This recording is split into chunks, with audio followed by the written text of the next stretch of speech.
लोगों का एक ग्रुप है दोस्तों, जिसमें आमिर, फरीद, एमा, खैरुल और एनस है। एनस तो पता है क्या, ये ग्रुप वेयर हाउस के सेफ से गोल्ड की रॉबरी करके बिल्कुल फुल स्टाइल में निकल रहा होता है। जल्द ये खबर न्यूज में भी फैल जाती कि 40 मिलियन की कीमत की गोल्ड की चोरी हो गई है। ये मलेशिया की हिस्ट्री की सबसे बड़ी डकैत है, मगर हमें नहीं पता कि इस डकैत को किसने अंजाम दिया। इस तरह न्यूज में बताया जाता है। इसके बाद सीन इस रॉबरी के दोस्तों 10 साल के बाद शिफ्ट होता है। एक शाम ये ग्रुप के लोग यानी कि ये पांचों डिनर पे मिलते हैं और हमें पता चलता है कि आमिर एक डांसर बन चुका है। फिलहाल वो एक बूढ़ी लेडी के साथ डांस परफॉर्म करके उसे कैमरे में रिकॉर्ड करके सोशल मीडिया पे पोस्ट करता है। दरअसल आमिर एज अ डांसर बहुत ही फेमस होना चाहता है। अब पता है, इसको देखकर एनस इसका खूब मजाक उड़ाता है। तब आमिर कहता है कि चलो मैं तो डांसर हूं, पर तुम खुद को आईटी मैनेजर समझते हो, जबकि तुम रियल में इलेक्ट्रॉनिक मेंटेनेंस का काम करते हो। हाँ, आईटी मैनेजर। और दोस्तों वहीं हमें पता चलता है कि एमा को गाड़ियों का बहुत बढ़िया शौक है और ये खैरुल आज ही जेल से आजाद हुआ है। उसे 10 साल की सजा हुई थी, मगर गोल्ड रॉबरी में नहीं बल्कि किसी और ही केस में। तो वो क्या वजह थी वो हमें आगे पता चलेगा। अब वो बाहर आते ही अपने साथियों को एक बढ़िया न्यूज देता है कि जेल में मैंने सुना कि बहुत सारा माल विदेश से आया है, लोग उसे चोरी करने का प्लान बना रहे हैं। मगर दोस्तों जब इस बात का पता ग्रुप के मुखिया यानी फारिद को चलता है तो वो कहता है कि तुम आज ही रिहा हुए हो भाई, हमने रॉबरी 10 साल पहले ही छोड़ दी थी, इसीलिए तुम अब उन सारी चीजों के बारे में मत सोचो। और जब फारिद ये बातें कहता है तो वो नाराज हो जाता है। कौन? खैरुल तुरंत ही चला जाता है वहां से, क्योंकि पास्ट में कुछ ऐसा हुआ था जिसकी वजह से खैरुल को फारिद से चिढ़ है दोस्तों। पर खैरुल को ग्लासेस नाम का एक आदमी अगवा कर लेता है। हाँ दोस्तों, वो अब आप सोच रहे होंगे कैसे नाम है, लेकिन नाम यही है, ग्लासेस, क्योंकि वो हमेशा ग्लासेस लगाता है और उसके चश्मे में वीडियो कॉल करने के भी फीचर है, बहुत ही एडवांस्ड। वो फारिद को वीडियो कॉल करके दिखाता है कि तुम्हारे छोटे भाई को मैंने अगवा कर लिया है, जिसकी वजह से फारिद तुरंत ही वहां पर आ जाता है और कहता है कि मैं आ गया हूं, अब मेरे भाई को छोड़ दो। वो आदमी कहता है कि मैंने तुम्हें अपने साथ कुछ लाने को कहा था, कहाँ है वो? फारिद कहता है वो गाड़ी में है। तो उसके 2 बंदे जाकर फारिद की गाड़ी से बॉक्स निकाल लेते हैं, जिसके अंदर दोस्तों वही गोल्ड था जो 10 साल पहले इन्होंने चुराया था। इसके बाद फारिद कहता है कि अब हमारी फैमिली से प्लीज दूर रहना तुम लोग। मगर ग्लासेस कहता है कि ऐसा तो होने से रहा, ये गोल्ड तो सिर्फ डिपॉजिट है, असल में तुम्हें मेरा एक काम करना होगा, बहुत ही इंपॉर्टेंट। फारिद कहता है कि हमने वो काम कब का छोड़ दिया, वो चोरी का काम। तब ग्लासेस कहता है कि छोड़ दिया है या फिर नहीं, इससे मुझे कोई मतलब नहीं, मगर मुझे जो करवाना है वो तुम्हें करना ही होगा कैसे भी करके, वरना अंजाम तुम जानते हो, मैं कुछ भी कर सकता हूँ। और तब वो फारिद को थोड़ा साइड में होने को कहता है और अपने पॉकेट से एक रिमोट निकालता है। उसके दोस्तों बटन प्रेस करते ही फारिद की कार ब्लास्ट। तब ग्लासेस कहता है कि देखा तुम्हारी कार में बॉम्ब था और तुम्हें पता ही नहीं चला, तो सोच लो मैं क्या क्या कर सकता हूँ, क्या क्या। 3 दिन का टाइम है तुम्हारे पास, मेरी बातें मान लो। अब अगले सीन में फारिद अपने ग्रुप की एक मीटिंग बुलाता है और उन सबको बताता है कि देखो ग्लासेस ने हमें एक काम सौंपा है जिसे ना करने का ऑप्शन तो हमारे पास है ही नहीं, अगर हम पीछे हटे तो बहुत मुश्किल आ जाएगी सबकी जान पर, इसलिए प्लीज ध्यान से मेरी बातें सुनो। जैसा कि देखो हम सब जानते हैं कि रहमान मुस्तफा 5 आइवरी गैंग के हेड थे। पुलिस की नजरों से बचने के लिए वो कवर अप के लिए होटल बिजनेस करते थे, मगर 2 हफ्ते पहले रहमान की मौत हो गई, तो अब उनका बेटा जिसका नाम बाशिर है वो सारा काम संभालने वाला है। मगर अभी तक ये बात ऑफिशियल नहीं हुई है, 3 दिन में एक प्रॉपर अनाउंसमेंट होने वाली है और उसी वक्त उसकी खानदानी रिंग उसे पहनाई जाएगी। और क्या है, हमें उस रिंग को चुराना है। एमा कहती है कि इतना सारा ताम झाम सिर्फ एक रिंग को चुराने के लिए क्यों? तो फारिद कहता है कि बात यहाँ पे ये नहीं है कि रिंग कितनी महंगी है, बात यह है कि ये रिंग किंग होने की निशानी है। तुम्हें सोचो कोई प्रिंस बिना क्रॉन के कैसे लगेगा। और एक और बात सुनो, तुम्हें बाशिर और रिंग के अलावा 2 और लोगों के बारे में जानने की सख्त जरूरत है। एक तो है मिरांडा रहमान, जो कि दुनिया की नजर में होटल मैनेजर है, मगर वो सारे ब्लैक काम को व्हाइट कैसे दिखाना है ये बड़े अच्छे से जानती है। और दूसरे हैं जफार मुस्तफा, बाशिर के अंकल, वो 5 आइवरी के सारे अंडरग्राउंड ट्रेडिंग को संभालते हैं। तो सेरेमनी स्टार्ट होने के 1 घंटे पहले ही वहां पे वो रिंग लाई जाएगी और उसे होटल के वॉल्ट में रखा जाएगा, जहाँ की सिक्योरिटी बहुत ज्यादा टाइट होगी। वॉल्ट तक जाने के लिए जो लिफ्ट होगी, उस लिफ्ट तक पहुंचने के लिए सिर्फ एक ही कॉरिडोर है और लिफ्ट का फ्लोर प्रेशर सेंसिटिव है। जैसे ही लिफ्ट में कोई एंटर करता है तो 5 सेकंड का काउंटडाउन एक्टिवेट हो जाता है, जिसे बंद करने के लिए एक पासवर्ड की जरूरत पड़ती है, जो सिर्फ सिक्योरिटी हेड मिसाल को ही पता है। अगर 5 सेकंड के अंदर पासवर्ड नहीं डाला गया तो सिक्योरिटी अलार्म एक्टिवेट हो जाएगा, और अगर सही पासवर्ड डालकर बेसमेंट में चले भी गए तो वहां सामना होगा गार्ड से, जिसके पास होगी शॉटगन। किसी तरह से हमें उसके हथियार छीनने होंगे, तभी हम वॉल्ट तक पहुंच पाएंगे। इसके बाद वॉल्ट को खोलने के लिए हमें मिरांडा के थंब प्रिंट चाहिए होगी। अब आमिर कहता है कि fingerprint, access card, pressure sensitive floor, security guards, फिर सेफ तक पहुंचना ये बहुत मुश्किल काम लगता है। एमा भी कहती है हाँ ये सब काम हमने कितने पहले छोड़ दिया था, अब कैसे कर पाएंगे दोबारा। तो फारिद कहता है कि दोस्तों तुम भूल गए हो क्या, हमने जब भी साथ में काम किया है तो हमें हमेशा सक्सेस मिली है, कभी फेल नहीं हुए। वेल दोस्तों, अगले दिन ये अपने मिशन को अंजाम देने की तैयारी में जुट जाते हैं। तो वो खैरुल के हाथ से पैलेस होटल में एक पार्सल भिजवाते हैं और पार्सल डिलीवर करने के बहाने से खैरुल उस होटल के बाहर गाड़ी में बैठा होता है। तो वो देखता है कि बाशिर की रिंग को रिसाइज करने के लिए भेजा जा रहा है। वहीं दोस्तों आमिर एक शेख के गेटअप में बिल्कुल तैयार होकर होटल जाता है। वो मिरांडा के असिस्टेंट से टकराकर उसकी डायरी चुरा लेता है जिसमें मिरांडा की रूटीन लिखी हुई है। उसको ये अच्छे से चेक करते हैं ताकि वो किसी तरह से मिरांडा के फिंगरप्रिंट चुरा पाए। इसके बाद दोस्तों ये मिसाल की भी क्लोन कर लेते हैं। तो आगे ये मिरांडा के बारे में आमिर को पता चलता है कि उसे डांस का बहुत शौक है और हमारे आमिर भाई साहब तो बहुत बढ़िया डांसर है। साथ ही ये एनएस है ना, सीसीटीवी का सर्वर हैक कर लेता है क्योंकि उस होटल में 500 से भी ज्यादा कैमरास लगे हुए थे। वहीं एमा ट्रांसपोर्ट का ख्याल रखती है। वो एक महंगी व्हाइट कार लेकर आ जाती है जो कि ज्यादातर अमीर लोग यूज करते हैं ताकि जब वो होटल के नजदीक उस कार से जाए तो कोई इसमें डाउट ना करे। और सेफ की लॉक क्रैक करने की जिम्मेदारी खैरुल की होती है, इसलिए वो खूब प्रैक्टिस करता है। और इस दौरान उसको एक फ्लैशबैक से अपने डैड की याद आ जाती है जो कि एक रात खैरुल के बड़े भाई फारिद से मदद मांगने के लिए आए थे, मगर उसने मुंह पे साफ मना कर दिया था क्योंकि फारिद का मानना था कि उसके डैड एक चोर हैं और बचपन से उन्होंने उसको और उसके छोटे भाई खैरुल को चोरी के अलावा कुछ और सिखाया ही नहीं। और तब डैड कहते हैं कि वो लोग मेरे पीछे पड़े हुए हैं प्लीज। इस पे फारिद गुस्से में कहता है कि जरूर, आप तो हमेशा प्रॉब्लम में ही रहते हैं, कोई ना कोई आपको ढूंढता ही रहता है क्योंकि आप ऐसा काम ही करते हैं। तब डैड कहते हैं कि मुझे बस एक गोल्ड बार उधार दे दो, मगर फारिद नहीं मानता। वो कहता है कि मैं इन सब में और इन्वॉल्व होना ही नहीं चाहता। अगर कल को मुझे कुछ हो गया तो मेरे भाई का ख्याल कौन रखेगा, और आपसे तो मैं कोई उम्मीद कर ही नहीं सकता। उस समय दोस्तों इन दोनों की सारी बातें खैरुल छिपकर सुन रहा था। तो आ जाइए यहाँ पर फ्लैशबैक से बाहर। इसके बाद आमिर और एमा असिस्टेंट शेफ के गेटअप में पैलेस होटल में एंट्री लेते हैं। और यहाँ जब मेन शेफ एक न्यू डिश बनाता है तो वो सबसे पहले इसे मिरांडा को टेस्ट करवाता है। मिरांडा को ये डिश काफी पसंद आती है और वो हेड शेफ की जी भर के तारीफ करती है। अब दोस्तों इन्होंने खाना व्हाइट बर्तन में सर्व किया था। जैसे ही उस पे मिरांडा के फिंगरप्रिंट आ जाते हैं एमा बिल्कुल कमजी होने का नाटक करती है और सारी चीजें यहाँ वहां गिराने लग जाती है, जिससे मिरांडा उस पर गुस्सा करके वहां से चली जाती है। और इसके बाद चुपके से एमा और आमिर वो कप रख लेते हैं जिसमें उन्होंने मिरांडा के फिंगरप्रिंट्स लिए थे।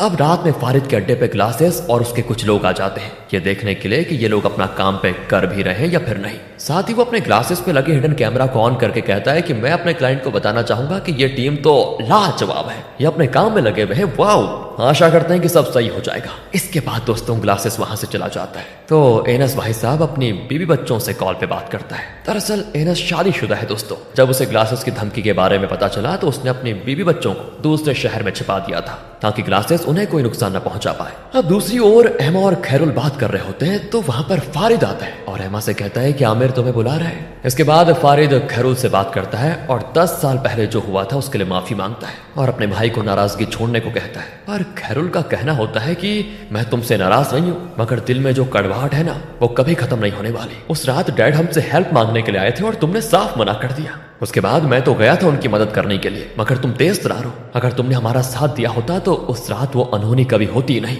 सीन दोस्तों यहाँ से पास्ट में शिफ्ट होता है और दिखाया जाता है कि डैड ने खैरुल से कहा था हमें एक लॉरी से कंप्यूटर कंपोनेंट्स चोरी करने हैं। तो डैड ने ड्राइवर को गन पॉइंट पे रखा और खैरुल ने लॉरी में लगे लॉक को अपने जुगाड़ से खोल लिया। इसके बाद वो अंदर घुसकर जब पैकेट चेक करता है दोस्तों तो बिल्कुल हैरान रह जाता है क्योंकि उसमें कोई कंप्यूटर के पार्ट्स पुर्जे नहीं बल्कि ड्रग्स थे, यानी कुछ तो झोल था। वो जल्दी से लॉरी से उतरकर अपने डैड को ये बात बताता है और उन्हें वहां से तुरंत भागने को कहता है, मगर तब तक में दोस्तों एक आदमी आकर गोली चला देता है। उस आदमी का चेहरा तो हमें दिखाया नहीं जाता मगर ऐसा लग रहा था कि वो उन ड्रग्स का मालिक था। तभी सीन होता है यहाँ से प्रेजेंट में शिफ्ट और खैरुल जो कि अभी भी अपने भाई से नाराज था वो कहता है कि एक बार ये मिशन खत्म हो जाए इसके बाद हम अपने अपने रास्ते निकल जाएंगे, बस मैं तुम्हारे साथ अब और नहीं रह सकता। ये कहकर वो सोने चला जाता है। अब दोस्तों सीन यहाँ से अगली रात पे शिफ्ट होता है। पैलेस होटल में आज बाशिर की इवेंट थी। वहां मस्त सूट बूट पहनकर फारिद एक गेस्ट के तौर पर पहुंच जाता है। वहां और भी बहुत सारे लोग आए होते हैं। वहां से फारिद अपनी टीम को पल पल की खबर देता रहता है कि प्रिंस यानी कि बाशिर मूव कर रहा है,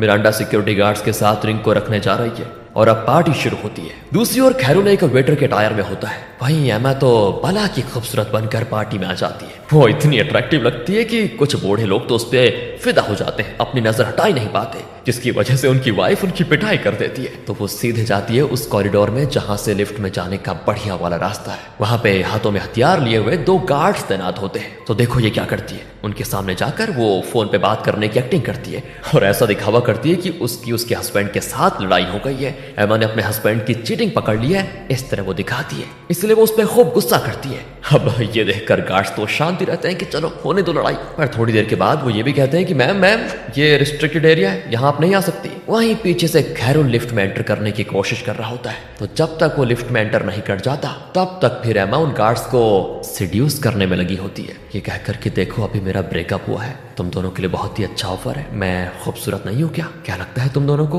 तुम दोनों देखो कितने हट्टे कट्टे हो, मेरा ख्याल नहीं रख पाओगे क्या आज की रात? और फिर क्या था दोस्तों, वो गार्ड्स ना चाहते हुए भी फिसलने लग जाते हैं, मगर जैसे ही खैरुल लिफ्ट में घुस जाता है ना, तो एमा उन दोनों गार्ड्स को दूध में पड़े मक्खी की तरह निकाल कर फेंक देती है। वो उन्हें बिना कोई भाव दिए दोस्तों वहां से पार्टी में चली जाती है। दूसरी ओर एनस ने सीसीटीवी में ऐसा लूप फुटेज चला दिया था कि एमा का वहां जाने वाला सीन कैप्चर हुआ ही ना हो, तो जो भी गार्ड्स सीसीटीवी पर नजर रखे हुए थे उनको ऐसा लगता है कि लिफ्ट के पास वाले गार्ड्स तो अपनी जगह से हिले तक नहीं, जबकि वहां पर तो इतना बड़ा कांड हो गया। फिर हम खैरुल को देखते हैं दोस्तों, जो कि लिफ्ट के अंदर नहीं गया था, बल्कि वो तो केबल वगैरह की मदद से लिफ्ट में लटक रहा था। उससे तो लिफ्ट में वो पेन ड्राइव लगानी थी जिसमें मिरांडा के फिंगरप्रिंट थे, मगर दोस्तों अभी दिक्कत ये आ गई थी कि केबल में एक नोट आ गया था, जिसकी वजह से वो पेन ड्राइव को लिफ्ट सिस्टम में लगा नहीं पाता, और जब वो थोड़ी जोर लगाता है ओह तो वो नोट खुल जाती है, मगर इस झटके की वजह से उसके हाथों से ये पेन ड्राइव नीचे गिर जाती है। और फिर क्या था, इससे लिफ्ट का सेंसर हो जाता है एक्टिवेट और गार्ड्स चेक करने के लिए लिफ्ट के अंदर आ जाते हैं, पर बड़ी मुश्किल से किसी को बिना कुछ पता चले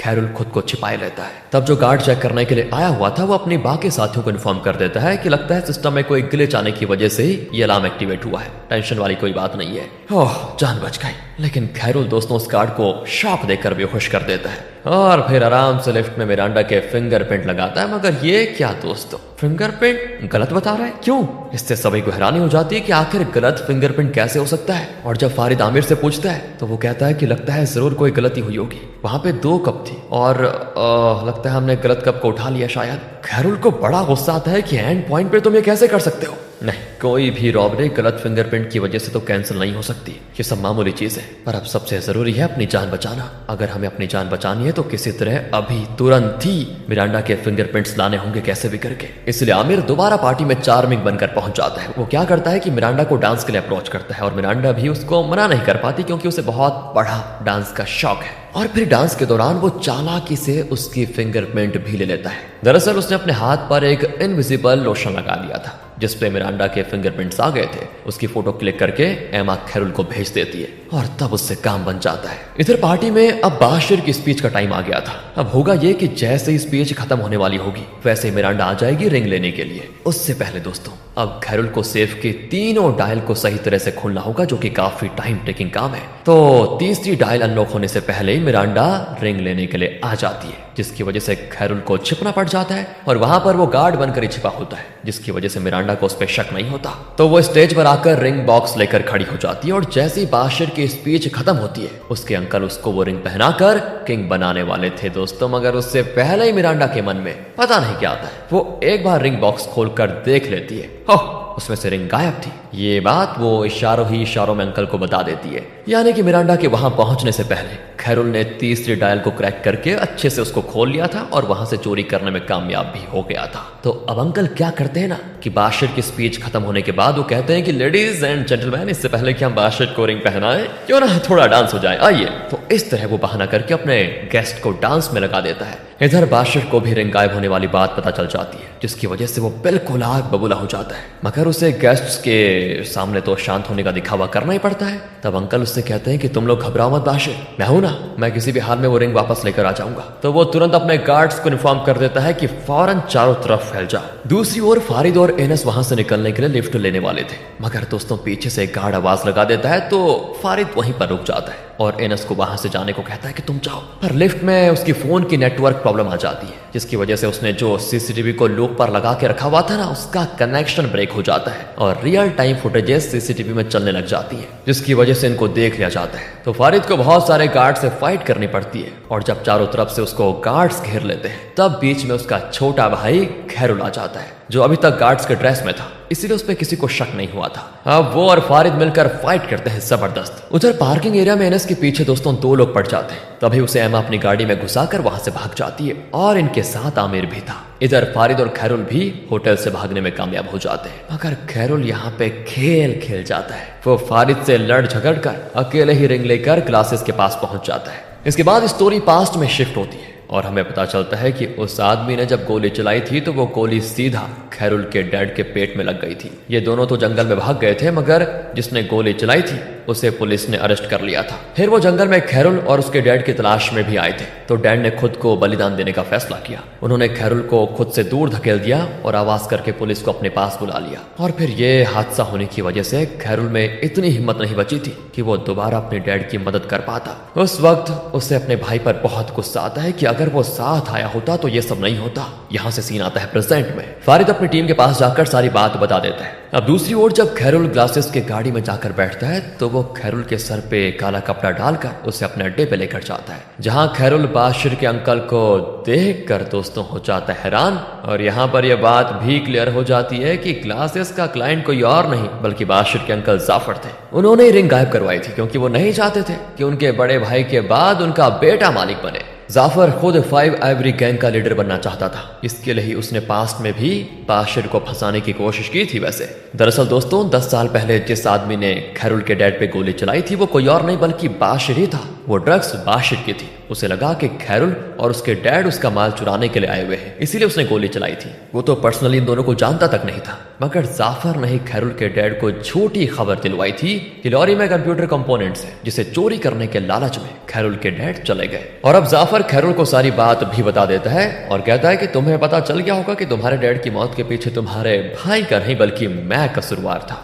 मगर देखो फिर भी तुम कुछ नहीं कर पाओगे। खैरुल को जब गुस्सा आता है ना दोस्तों, तो जाफर के लोग उसको दबोच लेते हैं और जाफर एक हथौड़े से खैरुल के हाथ को कुचल डालता है। जाफर इतने पे ही नहीं रुकता, वो एक लाइव वीडियो दिखाता है जिसमें कि ग्लासेस अपने लोगों के साथ मिलकर फारिद और उसके बाकी साथियों को गोली से भून डालता है। इसकी वजह से खैरुल को जाफर पे बहुत गुस्सा आता है, मगर वो उसका कुछ बिगाड़ नहीं पाता क्योंकि 2 लोगों ने उसको दबोच के रखा होता है और उसके मुंह पे पट्टी भी लगी होती है। आगे जाफर अपने आदमियों को इशारा करता है कि खैरुल का काम भी तमाम कर दो। एक गोली चलने की आवाज आती है, मगर जब जाफर पीछे पलट कर देखता है तो खैरुल जिंदा होता है, मगर उसका आदमी मारा जा चुका था। दरअसल उसके गोली चलाने से पहले ही बाशिर ने उसे गोली मार दी थी। बाशिर अपने आदमियों के साथ वहां पर धमका था। उसे अब अपने अंकल के बारे में सब पता चल चुका था। इस बारे में उसे फारिद ने सारी सच्चाई बता दी थी। हालांकि वो पहले मानने को तैयार नहीं था कि मेरे अंकल ऐसा कर भी सकते हैं मेरे साथ, मगर फिर उसने जब सबूत देखा और 10 साल पहले वाली स्टोरी जब फारिद से सुनी तो उसे अपने अंकल पर बहुत गुस्सा आया। इसीलिए वो यहाँ पर आकर अंधाधुंध गोलीबारी कर देता है और एक गोली उसके अंकल जाफर को भी लग जाती है दोस्तों, मगर वो किसी तरह वहां से भागने की कोशिश करता है।